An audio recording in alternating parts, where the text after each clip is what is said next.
հայտարարում են, որ ընտրակաշարք չի բաժանվելու, ժողովրդին չեք կներում։ Իսկ ով է ասել ընտրակաշարք է բաժանվելու, գիտեք, ստի ու կեղծիքի չափաբաժինը գնալով մեծացնում է իշխանությունը եւ շատ մի կարեւոր հանգամանք կա, այստեղ շեշտում են փոքրիկ երեխա, ես դրանք երկրորդական եմ համարում։ Առաջին հերթին կա բարոյականության խնդիր, կռիվ ունեք մեր հետ, կռիվ տվեք, ինչ եք կանանց հետ կռիվանում։ Տղամարդկությունից են խոսում, մեր ուժեղ թիմի տղամարդկանց հետ դու կռիվ անեն, մեկ, երկրորդը որևէ հանցակազմ չպարունակող արարք չի թույլ տվել։ Ոչ Գոհարը Ղումաշյան, ոչ Վերջինը, որևէ։ Ընդամենը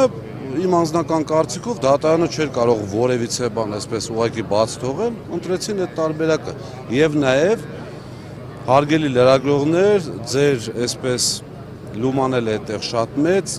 որովհետև այդ բարձրացված աղմուկից իրենք շատ լավ հասկանում են ինչ է իրենց դեմ, ինչ է իրենց օգուտ։ Շատ լավ հասկացան, որ իրենց դեմ է սա լինելու,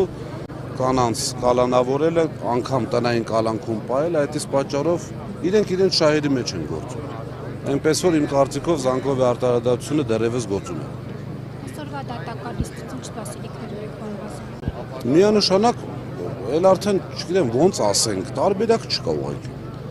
Եթե իմ ինֆորմացիայով նախորդ կալանքի միջնորդության ժամանակ փախուստը որպես հիմք դուրս է եկել, չի եղել է վկաների վրա ազդեցությունը, այս պարագայում գործը արդեն դատարանում է, ինչ խնդիր կարող է լինել։ Կամ ոնց են պատկերացնում Սամվել Կարապետյանը ինչ որ վկայի վրա էնել այն դեպքում, որ որևէ կապ չունի այդ ներկայացված գործերի հետ։ Վախի արտահայտում այնտեղ խոսում են իրենց վատ պահվածքով, վատ լեքսիկոնով, ախր բազմաթիվ անգամ ասել եմ, մենք այդ մակարդակին չենք իջնելու, չենք իջել, որովհետև այդ մակարդակը իրենցն է, մերը չէ։ Այդ խոսույթ ենք օգտագործելու, այսքան։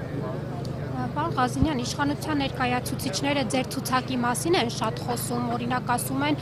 բերել եք նույն թիմն է, Քոչարյանի ու Ռոբերտ Քոչարյանի ու Սերժ Սարգսյանի թիմն է, բերել են ոչ մի փոփոխություն չի լինելու եւ այլն, ինչ կասեք այս մեղադրանքին։ Առարկայական բանավեճ որպես այդպեսին չկա։ Նախ մեր երկիրը փոքր երկիր է եւ յուրաքանչյուր կարող ուժ, կարող մարդ ինչ որ մի ժամանակ, ինչ որ մի ձեով համագործակցել է ինչ որ իշխանության հետ։ Եթե դուք տեսնեք մեր ցուցակում կան նաեւ ժամանակին ԿՊ-ին վստահած եւ դուրս եկած մարդիկ։ Այսինքն սա եւս մեկ անգամ ապացույց է, որ Սամվել Կարապետյանը միասնության կողմնակից է, այսինքն անկախ նրանից որ իշխանության հետ է անձը աշխատել, եթե մաքուր է, եթե չունի պրոբլեմ, չունի խնդիր, միանշանակ կարող է լինել մեր թիում ուժեղ Հայաստան կառուցելու գործում։ Հիմա ուղղակի ձեզ եմ խնդրում, այդ դեպքերում, որ խոսում են, ընդամենը պետք է հարցնել, ինչ ունեք այդ մարդկանց հետ կապված, առարկայական, այսինքն, հա, ժամանակին եղել է այնտեղ, այսօր այստեղ է, որն է խնդիրը, պայքարող տեսակ է։ Թող բերեն առարկայական ներկայացնեն, որ ուժեղ Հայաստանի թիմում կա մարդ, որը յուրացում է արել, որը